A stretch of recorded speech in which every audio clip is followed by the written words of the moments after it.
Once, not so long ago, Guinevere had ridden surrounded by armed soldiers and marvelled at her power. Now, she rode surrounded by armed soldiers and marvelled at her smallness. She tried to hold on to both thoughts at once, her power and her smallness, each a comfort in its own way. She was only one girl, after all, in a world full of them. Unfortunately, the armed soldiers around her at this precise moment were enemies of Arthur. Picts, led by their king, Necton, the sorceress Morgana, Arthur's half-sister, and his nephew, Mordred, the betrayer. Guinevere had thought herself triumphant in sealing the city just before they arrived, but they had never been coming for the city. They had been coming for her. It was enough to drive her mad, but she was too tired for it. Guinevere half suspected the reason they had not dismounted and rested for the past 12 hours was to ensure that her nether regions were so painful that she would not try to escape. She had lost feeling in her toes, and her spine ached from sitting as straight as possible so as not to lean back against Mordred.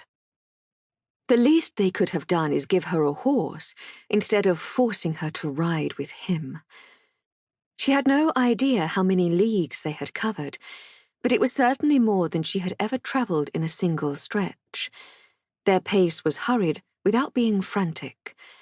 The Picts were practiced soldiers. They were not going to risk their horses' health, but their horses had been trained to do exactly this. Camelot falling farther and farther behind them as they rode into the night worried Guinevere less than the fact that they were galloping in the opposite direction of her goal.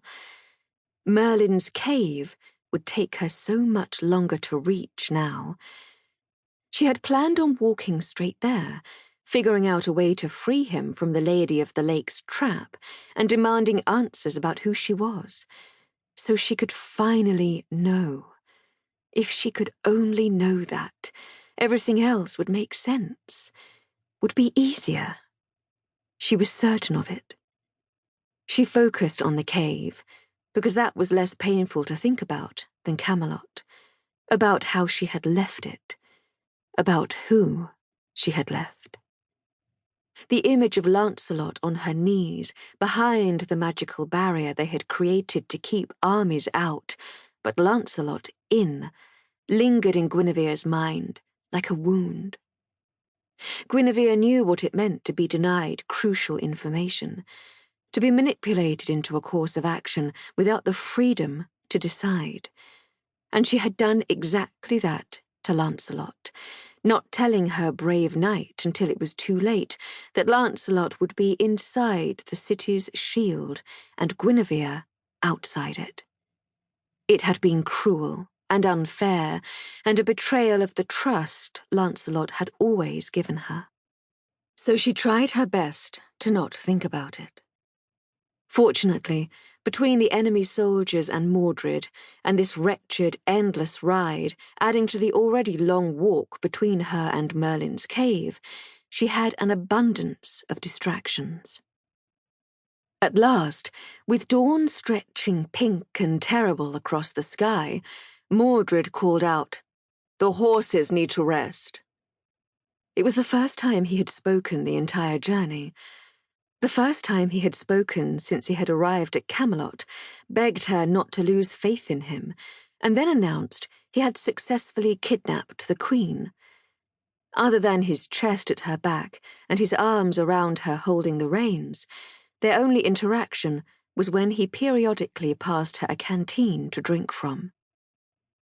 As soon as Mordred declared the horses needed to rest, word spread along the travelling party. Guinevere estimated there were 200 or 300 soldiers. She slipped a hand into her pouch.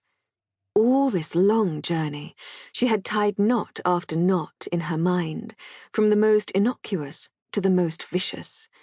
It was time to choose.